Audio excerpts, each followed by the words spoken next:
Happy's fam and welcome to part 3 of my story time.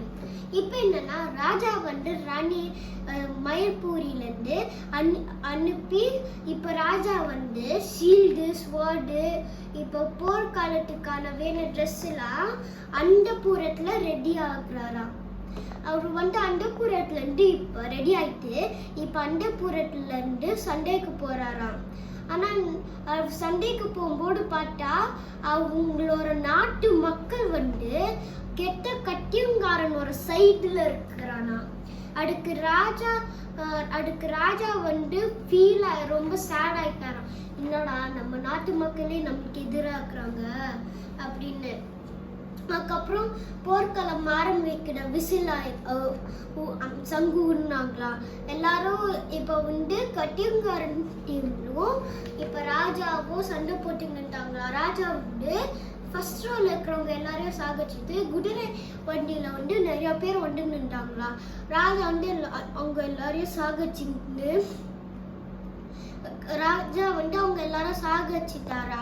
அதுக்கப்புறம் ராஜா வந்து நிறைய நாள் அந்தப்புரத்துல இருந்ததுனால அவர் கொஞ்சம் வீக் ஆயிட்டாரு. அதனால அவர் என்ன பண்றாருன்னா அவரோட எல்லா ஸ்ட்ரென்த்தும் ஒன்னா சேர்த்து சண்டை போடுறாராம். கட்டியங்காரனுக்கு தெரியல இந்த மாதிரி நம்மனால ராஜாவை கொல்ல முடியாது அப்படின்னு சொல்லி கட்டியங்காரன் என்ன பண்றான், ராஜாக்கு பின்னாடி போய் முதுகுல கட்டி வச்சு பண்றானா.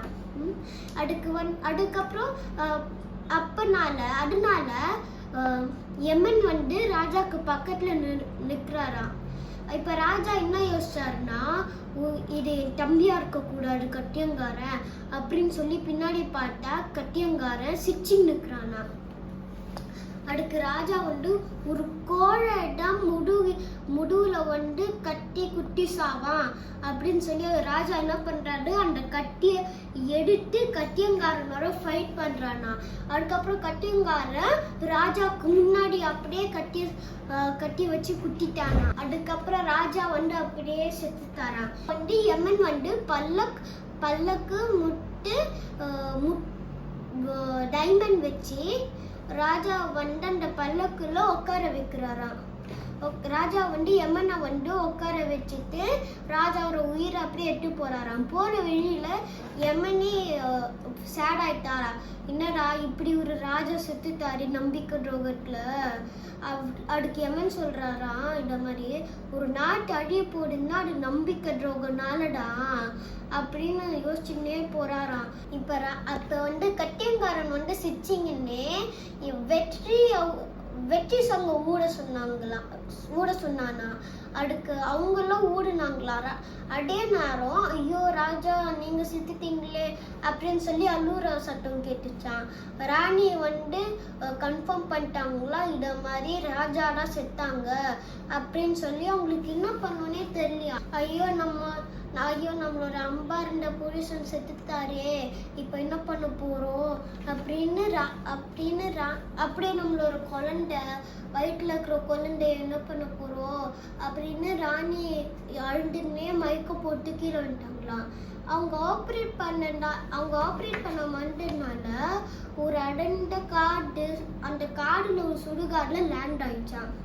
அவங்க வந்து ராணி வந்து அப்படியே கொஞ்சம் மயக்கம் தெளிஞ்சு பார்த்தா ஒரு பேய்லாம் ராணியை சக்திக் பண்ணி ஆடின்னு இருந்துச்சான். ராணி யோசிச்சாங்க, இத மாதிரி நம்ம அண்டப்புரத்துல அழகான பொண்ணுங்க தானே ஆடுவாங்க, இங்கன்னா பேய் ஆடுறாங்கன்னு சொல்லி பயந்துட்டாங்களாம். அதுக்கப்புறம் அந்த தமிழ்னு பார்த்தா ராணியோட வயிறு வலிச்சிச்சான். அதுக்கப்புறம் ராணி கட்டுறாங்க, ஐயோ என்ன ஹெல்ப் பண்ண யாருமே இல்லையா, எனக்கு ஹெல்ப் பண்ண யாருமே இல்லையா அப்படின்னு கட்டுனாங்களாம். இப்ப ராணியோட நிலைமை என்ன, அந்த குழந்தையோட நிலைமை என்ன, யாராச்சும் ராணியை வந்து ஹெல்ப் பண்ண வருவாங்களா? தொடரும் நெக்ஸ்ட் பார்ட்ல பார்க்கலாம். பீஸ். Bye everybody.